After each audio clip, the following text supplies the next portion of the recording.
de la creación, después de haber hecho el universo, todo se constituyó a partir de materia, a partir de cosas que ya existían, ¿sí? Por ejemplo, produzca la tierra hierba verde. ¿De dónde salió la hierba verde? De la tierra. Produzcan las aguas, dijo, las aves, las bestias marinas y todo, ¿de dónde salió? Del agua. ¿Sí? Todo lo que fue creado después fue en base a materia que ya existía. Incluso cuando Dios dijo hagamos al hombre, el verbo que se utiliza ahí es diferente, es nahasé, que significa hacer, que significa fabricar o crear.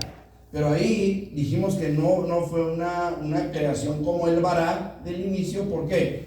Porque ya el hombre fue creado a partir de ¿qué? De la tierra, a partir del polvo de la tierra.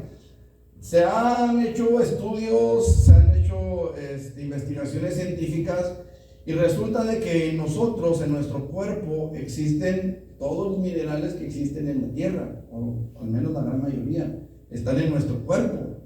En nuestro cuerpo existen todos esos minerales que están en la tierra. ¿Por qué? Porque de la tierra salimos, ¿sí? Ahora, el nombre Elohim o Elohim hace alusión a diferentes personas. En realidad no nos da una cantidad exacta de personas, solo nos habla de una pluralidad de personas. Estamos entrando, hermanos, aquí a los terrenos de la Trinidad divina, ¿sí? ¿Por qué? Porque no podemos hablar de 4 personas. ¿Por qué no podemos hablar de 5 personas? ¿Por qué no podemos hablar de 6 personas cuando hablamos de Elohim o de Elohim? Cualquiera de las dos formas, Elohim o Elohim, son correctas. Hay una forma en la garganta en la que, si usted lo utiliza mal, lo mejor es decir Elohim, porque si usted lo dice mal, está diciendo otra palabra que no es la correcta, ¿sí?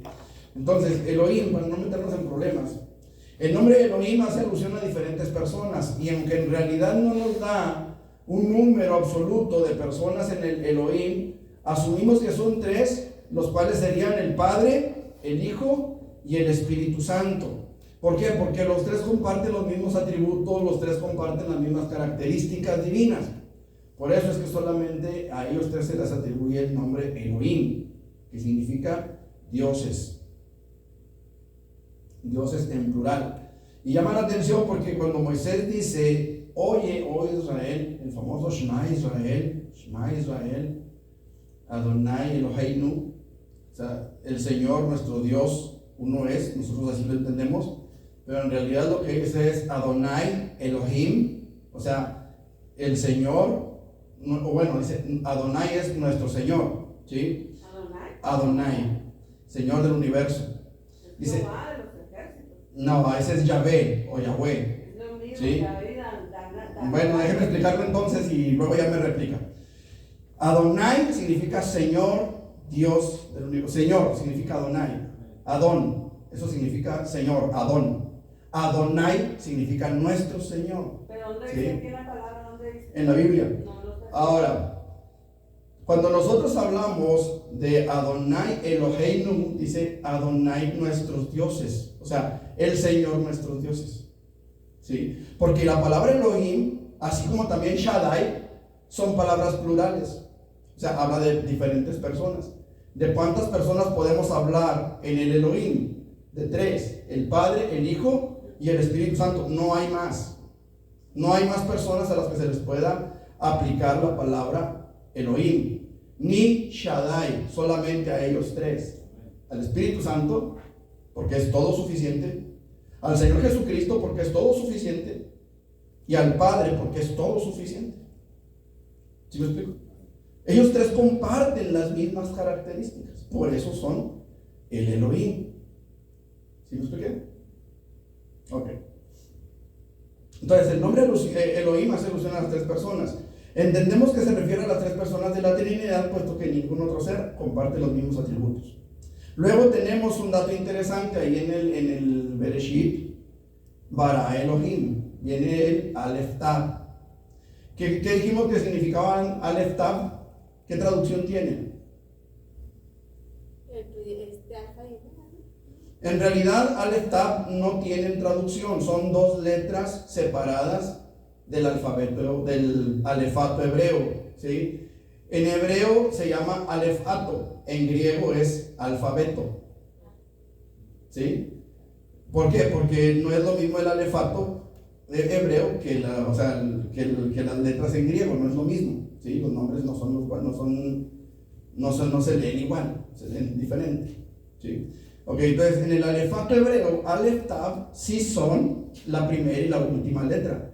No significan alfa y omega, significan Aleph y Tav, ¿sí? Y tienen un significado diferente cada una y tienen un significado numérico diferente cada una también. La cosa aquí, hermanos, es que el Aleph Tav como tal no tiene traducción, no se traduce, pero está en el versículo. Entonces, ese Aleph Tav está exactamente a la mitad del versículo. Lo veíamos la semana pasada con la figura de la menorá, del candelabro. ¿Se acuerdan que tiene cuántos brazos? 7. Y en el centro mismo, de ahí del centro, se desprenden las otras 3. ¿Sí? Entonces, en ese centro que desprende las otras 3 y que sostiene las otras 3, ese es el Aleph Tav en el Génesis 1. No puedo entrar en mucho detalle porque ya vimos un estudio sobre el Génesis y necesitamos avanzar. Pero el Aleph Tav es equivalente al alfa y omega, que Jesucristo dijo: yo soy el alfa y la omega. Si estuviera en hebreo diría: yo soy el Aleph y el Tav. ¿Sí me explico? Él es el principio y el fin. Eso es lo que significa. Jesucristo mismo nos da la luz necesaria para entenderlo en Apocalipsis 1:8, cuando Él dice: yo soy el alfa y el omega, es decir, el primero y el último, el principio y el fin. ¿Sí? Ahora, ¿por qué Jesús hace alusión a letras? ¿Por qué no dice: yo soy el uno y el 400,000?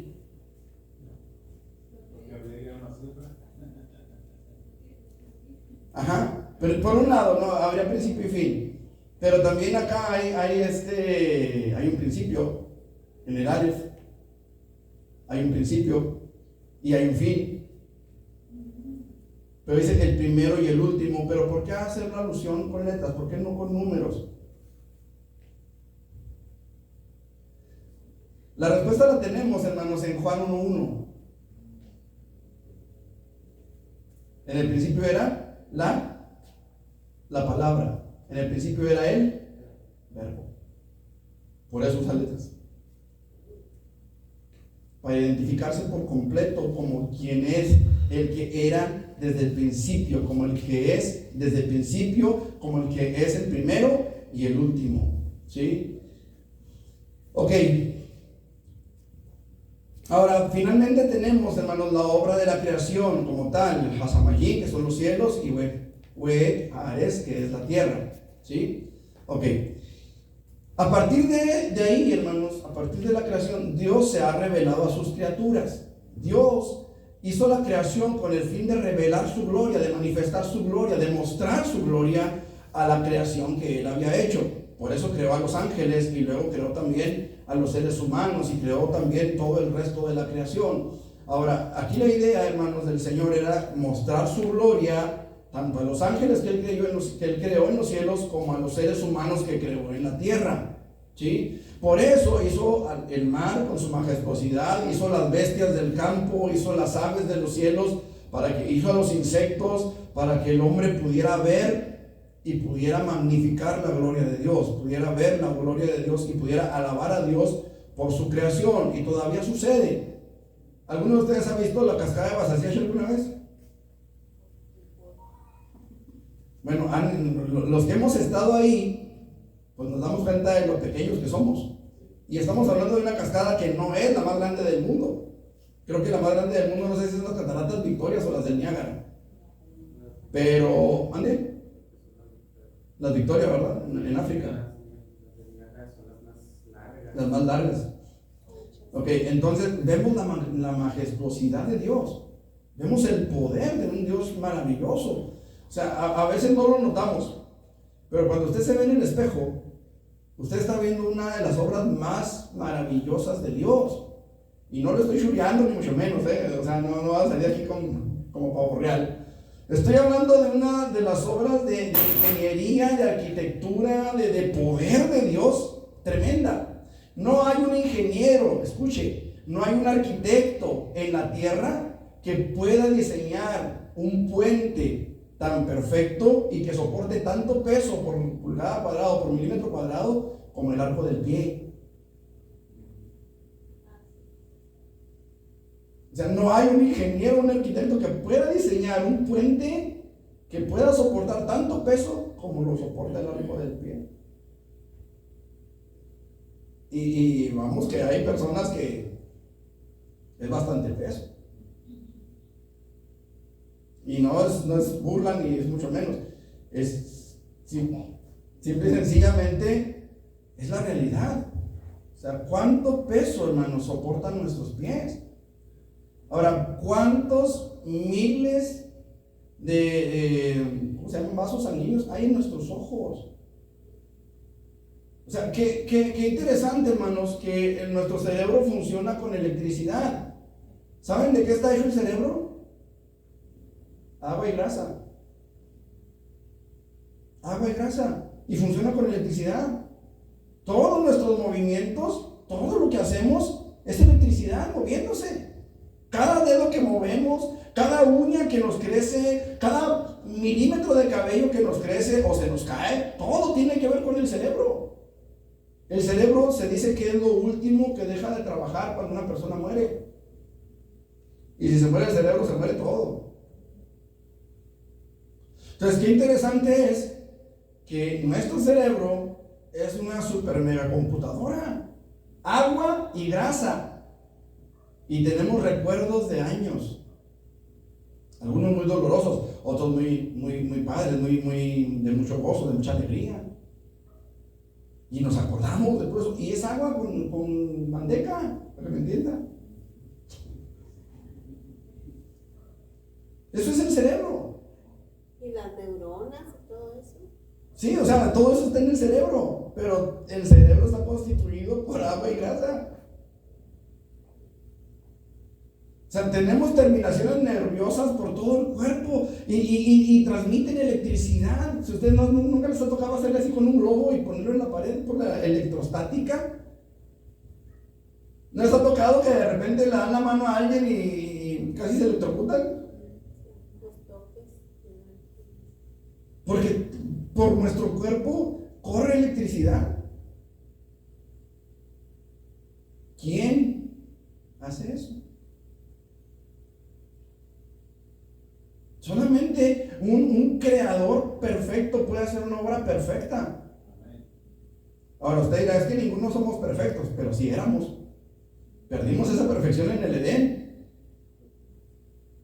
Ahí se vino todo abajo. Pero fuimos creados como un cuerpo perfecto que funciona a la perfección. O que funcionara a la perfección. Ahora, ¿por qué nos enfermamos? Pues también tanta cochinada que comemos. ¿No es cierto? O sea, ¿no les ha pasado que van al nutriólogo y le dicen, no coma nada que traiga estos sellos? Y luego va al súper y todo está sellado. Todo sellado. Los cereales que se supone que son muy nutritivos. Y es pura basura.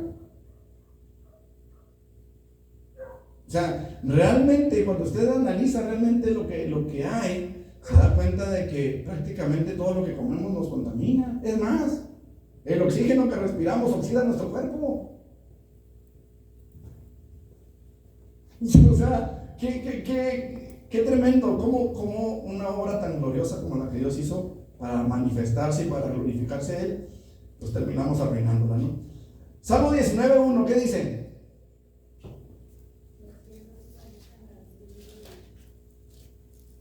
Los cielos cuentan la gloria de Dios, y el firmamento anuncia la obra de sus manos. ¿A quién?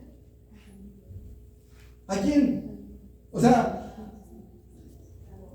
alguien dijo alguna vez, cuando un árbol se cae en el bosque y no hay nadie cerca, hace ruido.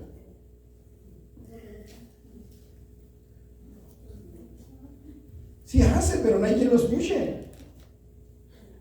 ¿Cómo? Cuando un árbol se cae en el bosque y no hay nadie presente, ¿hace ruido? Sí hace, pero no hay quien lo vea, no hay quien lo escuche. Entonces, ¿cuál es el propósito de una creación tan gloriosa como la que Dios hizo si no hay quien la vea? Sí, pues y luego, ¿quién le va a dar gloria? Por eso fuimos creados, por eso fueron creados los ángeles, para la alabanza de su gloria. ¿Se acuerdan qué fue lo que hubo ya preparado para Satanás el día que nació? El día que fue creado. Música. Pero ya la música existía.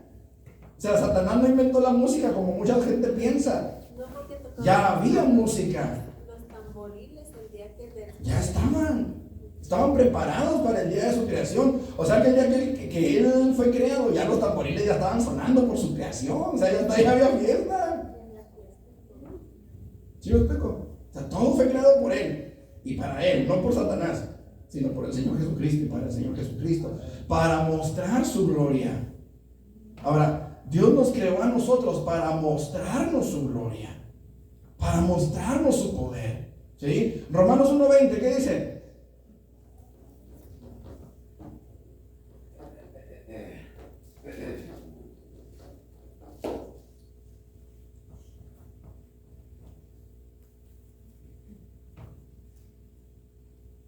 ¿Qué dice Romanos 1:20? Porque las cosas invisibles de Él, su eterno poder y deidad, se hacen claramente visibles desde la creación del mundo, siendo entendidas por medio de las cosas hechas, de modo que no tienen. Fíjense bien, todas las cosas, ¿sí?, que no se ven son entendibles por las cosas que sí se ven. O sea, por las cosas que vemos entendemos que hay un creador que hizo todo.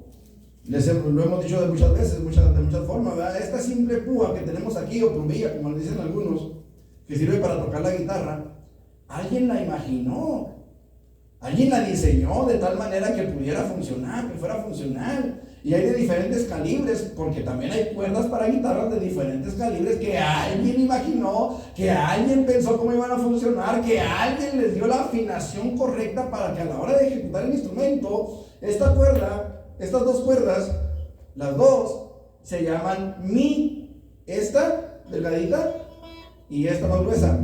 Suenan diferente. Alguien tuvo que diseñarlas de tal manera que funcionaran con el propósito que necesitan funcionar. ¿Me explico? Y las dos cuerdas dan la misma entonación. Mi. ¿Sí me expliqué? Y dependiendo de donde usted ponga sus dedos en la guitarra, las dos cuerdas le van a dar la misma entonación, la misma. Pero, ¿cómo es posible si una cuerda es bien delgadita y la otra es más gruesa? Porque alguien pensó, alguien analizó y alguien calibró las cuerdas de tal manera que funcionaran como funcionan. ¿Sí me explico? Yo no puedo decir que esta púa salió de la nada. Tuvo que haber esta púa, esta sola púa. Me dice que hay un creador de esta púa, que alguien hizo esta púa. Y todo lo que existe, aunque yo no lo vea, me dice que hubo alguien que hizo eso. ¿Sí me expliqué? Cuando nosotros vemos un edificio, nosotros no podemos pensar que el edificio se hizo solo. Pensamos que hubo algún albañil que estuvo trabajando ahí, que hubo algún ingeniero que diseñó o que calculó las medidas, que calculó los pesos, que calculó, hizo números. Hubo un arquitecto a lo mejor que se puso a hacer planos para hacer ese edificio. O sea, ese solo edificio me dice que hay un constructor. ¿Sí me expliqué? El mundo y todo lo que vemos, ¿se acuerdan los videos que vimos del macrouniverso y el microuniverso? Que subimos hasta quién sabe cuántas potencias y luego bajamos hasta quién sabe cuántas potencias también, hasta los átomos y neutrones, y tiene que haber algún constructor, tiene que haber una inteligencia superior que manipuló todas las cosas. Bueno, primero creó todas las cosas y luego las manipuló. ¿Qué cita les digo, Romanos qué? 1:20, déjenme lo vemos otra vez con más calmita. Romanos 1:20 dice, porque las cosas invisibles de Él, o sea, las cosas invisibles de Él, lo que no podemos ver de Él, Yo le pregunto, ¿alguno de ustedes ha visto a Dios? No, ok. Las cosas invisibles de Él, su eterno poder y deidad. O sea, aquí son dos cosas. Estas son las cosas invisibles de Él, su eterno poder y su deidad. No podemos ver su poder, no podemos ver su deidad, pero dice 20, se hacen claramente visibles. O sea, su eterno poder y su deidad se hacen claramente visibles. ¿Sí? No las podemos ver, pero se hacen visibles desde la creación del mundo, es decir, comenzando con Génesis 1:1. A partir de ahí podemos ver su poder. A partir de ahí podemos ver por qué Él es Dios. ¿Sí me explico? ¿Sí me voy a entender? Dice, se hacen claramente visibles desde la creación del mundo, dice, siendo entendidas por medio de las cosas hechas. Y luego da una sentencia, de modo que no tienen excusa. Aquellos que dicen, no, Dios no existe, no, yo no creo en Dios, no tienen excusa. ¿Por qué? Porque están viendo su obra. Y esa obra proclama, como dice el Salmo 19:1, la gloria de Dios. ¿Sí me expliqué? Ok, entonces, Dios se revela a sus criaturas en la creación. Dios se revela a sus criaturas en Jesucristo, la palabra viva, el verbo. ¿Sí? ¿Qué dice Juan 1 del 1 al 3? En el principio, y el verbo era con Dios, y el verbo era Dios. ¿Sí? Vamos a entrar a ver lo que es la Trinidad, hermanos, pero quiero entender esto con todo respeto, porque estaba viendo un video de una persona que decía que un erudito trinitario que metía en problemas a los trinitarios, que porque había contradicciones en su prédica. Bueno, yo con todo respeto quiero decirles, hermanos, que este solo versículo me habla de una pluralidad en Dios. De una pluralidad en Dios, y lo digo con todo respeto para aquellos que van a ver después el video. Dios es un Dios plural, es un Dios, hermanos, en tres personas. Aquí tenemos por lo menos a dos. ¿Quiénes son? El Padre y el Hijo. Pero en ese versículo no dice el Hijo, dice el Verbo. Y dice que el Verbo era con, y el Verbo era. Entonces, ¿cómo está el asunto ahí? La Biblia dice que aquel verbo, versículo 18, si mal no me acuerdo, dice, aquel verbo fue hecho carne, 14 o 18 por ahí. Y aquel verbo fue hecho carne, 14, y habitó entre nosotros. Y vimos su gloria. Gloria como la del unigénito del Padre, dos personas. ¿Sí o no?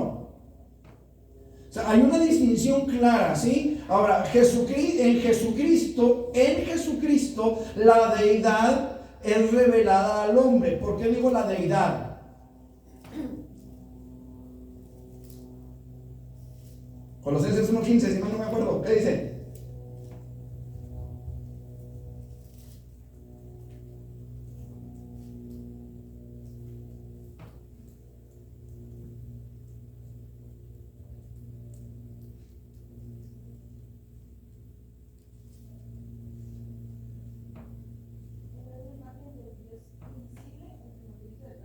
Adelante.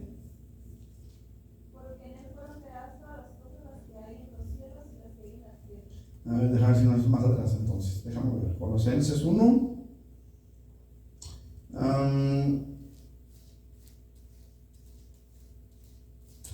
El texto que estoy buscando dice, porque en él habita la plenitud de la deidad.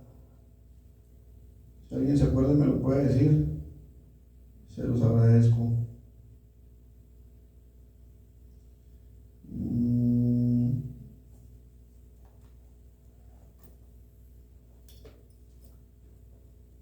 Dice el versículo 19, por cuanto agradó al Padre que en él habitase toda plenitud, y por medio de él reconciliar consigo todas las cosas, así las que están en la tierra como las que están en los cielos, haciendo la paz mediante la sangre de su cruz. Ok. Sí, es el 19, yo creo. Debe haber otro, pero no lo recuerdo. Que dice, en él habita. Es capítulo 2, versículo 9. 2:9 de Colosenses. ¿Qué dice? Corporalmente. Corporalmente, toda la plenitud de la deidad. Entonces, por eso Él es la imagen del Dios invisible, porque en Él habita corporalmente toda la plenitud de la deidad. Y por eso, dice Juan, vimos su gloria, gloria como la del unigénito del Padre, lleno de gracia y de verdad. Vimos su gloria. Vimos su gloria. Entonces, Dios se revela en Jesucristo a través de Jesucristo se revela a la humanidad. Ahí mismo en Juan 1, versículo 18, bueno, es el 14 que leímos. Aquí lo puse mal yo. El 18 que dice, nomás para salir de dudas. Ahí en Juan, capítulo 1. Ok, a Dios nadie le vio jamás. El primogénito hijo que está en el seno del Padre, Él le ha dado a conocer. A Dios nadie le vio jamás. ¿Y Isaías qué hizo?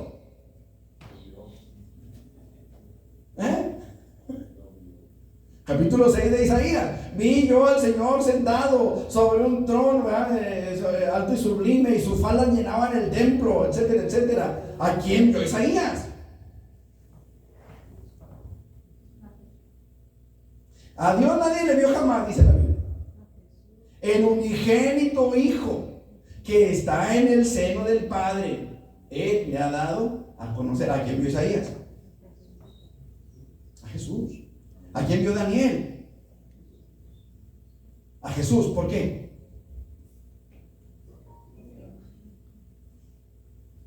Lo vamos a ver en la Trinidad, pero quiero llevarlos a pensar de una verdad, que les voy dando la embolia de una vez.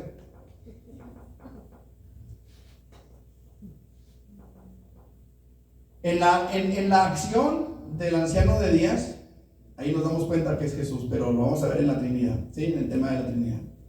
Ahí nos damos cuenta que es Jesús, en la acción del que se sienta en el trono. Ok. Dios se revela a nosotros a través de Jesús. Juan capítulo 14, versículos 9 al 10. ¿Qué dice? Juan 14, del 9 al 10. Bueno, desde el 8.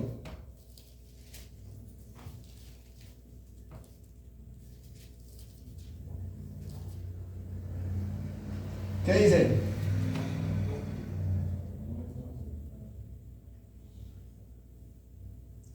Muéstranos al Padre y nos basta, dijo Felipe, ¿va? Jesús le dijo, ¿tanto tiempo hace que estoy con vosotros y no me has conocido, Felipe? El que me ha visto a mí, ha visto al Padre. ¿Cómo pues dices tú? Muéstranos al Padre. De aquí se agarran algunas personas para decir que Dios, el Padre y Jesús son la misma persona. ¿Sí?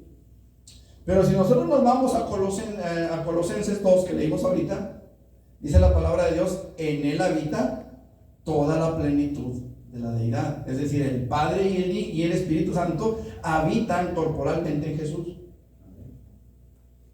¿Sí me explico? ¿Cómo es esto? De la misma manera que por la fe Cristo habita en nuestros corazones. Y de la misma manera en que el Espíritu Santo llena nuestras vidas. ¿Sí me expliqué? Son una unidad compuesta. Dios es uno, pero son tres personas en esa deidad compuesta. No sé si me expliqué. Hebreos, si leímos 14 del 9 al 10, ¿sí, verdad? Sí, tanto tiempo hace que estoy del 9 al 10. ¿No crees que yo soy en el Padre y el Padre en mí? ¿Sí? Yo soy en el Padre y el Padre en mí. Ahí está la unidad compuesta. Jesús no dijo yo soy el Padre y el Padre soy yo. Si lo notan o no lo notan, hay una diferencia. Ok, También se revela a través de Jesucristo en Hebreos 11 del 1 al 2. ¿Qué dice? Sí, 11 del 1 al 2.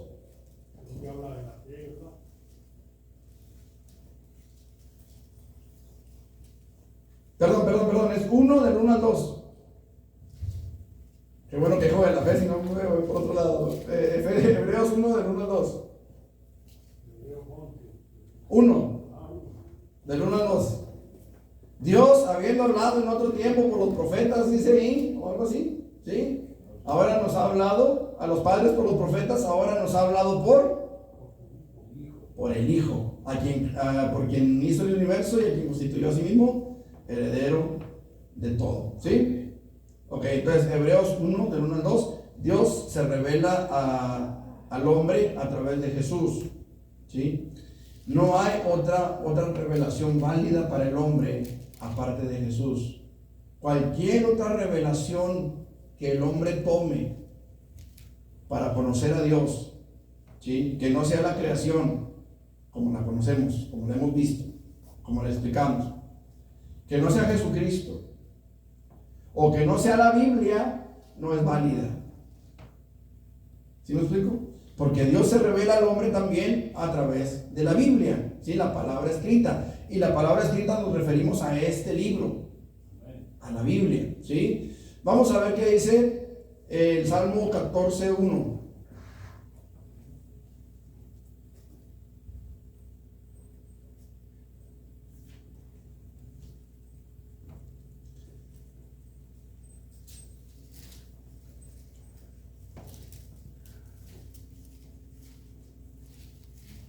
Salmo 14:1. ¿Qué dice? Dijo el necio en su corazón. ¿Qué dijo? Ahora, ¿quién lo dijo? ¿El sabio, el prudente, el astuto, el sagaz, el que sabe? ¿Quién dijo? El necio. Ahora, escuche, hermano, porque necio no es lo mismo que ignorante, ¿eh? No es lo mismo. Ajá. Ahora, ¿qué diferencia hay entre un necio y un ignorante?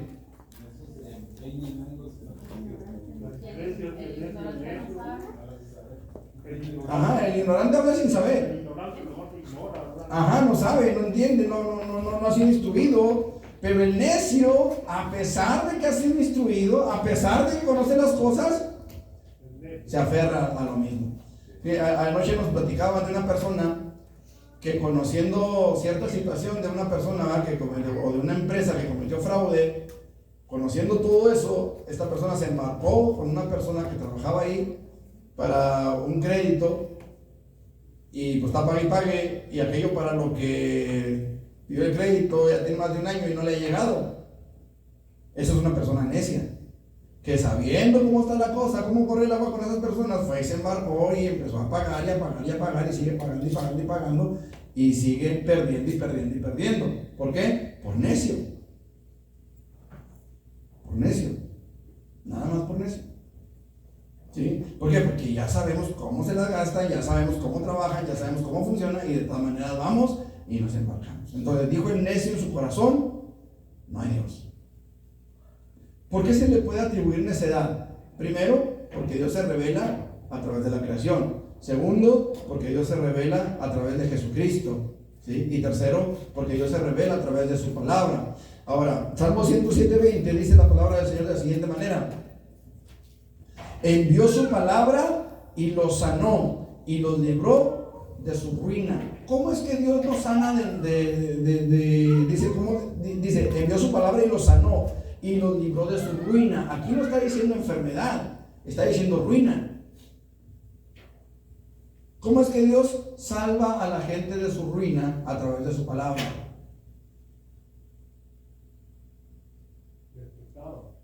Del pecado, de las consecuencias del pecado. Por ejemplo, una persona alcohólica que recibe la palabra de Dios, que abraza la palabra de Dios, deja de ser alcohólico. Su ruina termina. ¿Sí me explico? Una persona que es adicta, no sé, a las drogas, y empieza a recibir la palabra de Dios, empieza a oír palabra de Dios, es librado de su ruina. una persona que no ha sido capaz de perdonar y empieza a recibir palabra de Dios, llega el momento en el que perdona, es librado de su ruina. ¿Sí me explico? Porque la ruina puede venir de muchas formas a la vida del hombre. Entonces ahí es donde Dios se revela a través de su palabra, y la persona que recibe esa palabra es transformado por el poder de esa palabra con la cual Dios se le ha manifestado. ¿Sí me hice entender? ¿No voy muy rápido? Díganme. Hebreos 11:3. Ahora sí 11. Sí.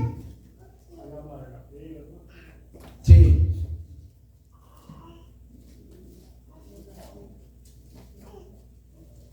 Hebreos 11:3. Por la fe entendemos haber sido constituido el universo por la palabra de Dios. ¿Sí? ¿Cómo fue que Dios creó el universo? Por su palabra. Por eso dice ahí, entendemos haber sido constituido el universo por la palabra de Dios. ¿Sí? O sea, aquí se puede entender de dos maneras. Entendemos que el universo fue constituido porque Dios habló. ¿Sí? Decretó y fue hecho. ¿Sí? Él sí puede decretar, nosotros no. ¿Sí? Entonces, por la fe entendemos que por la palabra de Dios fue hecho el universo, porque Dios habló y fue hecho. ¿Sí? Ahora, nosotros, iglesia de Jesucristo, entendemos que el universo fue creado por la palabra de Dios. ¿Por qué? Por la palabra de Dios, que nos lo dice. ¿Sí me dicen las dos formas en las que se puede entender esa porción? Ok. Entonces, segunda de Pedro 3:5.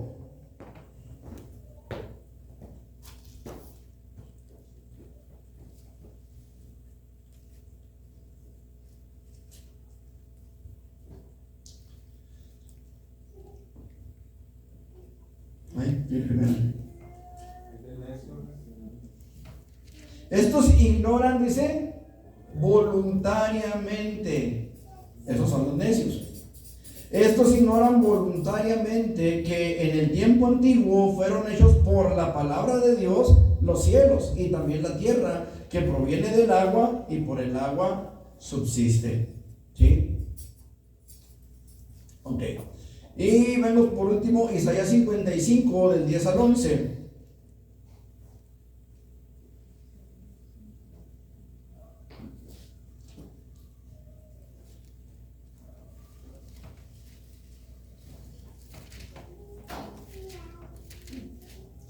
Dice, porque como desciende de los cielos la lluvia y la nieve y no vuelve allá, sino que riega la tierra y la hace germinar y producir y da semilla al que siembra y pan al que come, así será mi palabra que sale de mi boca. No volverá a mí vacía, sino que hará lo que yo quiero y será prosperada en aquello para que la envíe. Dios se revela a través de su palabra. ¿Sí? Hace lo que Él quiere, hace lo que Dios quiere, la palabra. Se revela a nuestras vidas. ¿Sí? Revela el poder de Dios a nuestras vidas. Ok. Entonces, Dios se revela a sus criaturas a través de la creación, a través de Jesucristo y a través de la palabra de Dios. ¿Estamos hasta aquí? Ok. Yo creo que aquí la vamos a parar por hoy, hermanos. Nos quedamos en la naturaleza y los atributos de Dios. Yo esperaba ver hasta la Trinidad hoy, pero sí está complicado avanzar tanto. Vamos a detenerle aquí, hermanos. No sé si está grabando, por favor le paran ahí al teléfono. Les recordamos a nuestros hermanos, ¿verdad?, que la predicación pues viene después. Gloria a Dios. Dios les bendiga, hermanos. Vamos a prepararnos para nuestro culto. Vamos a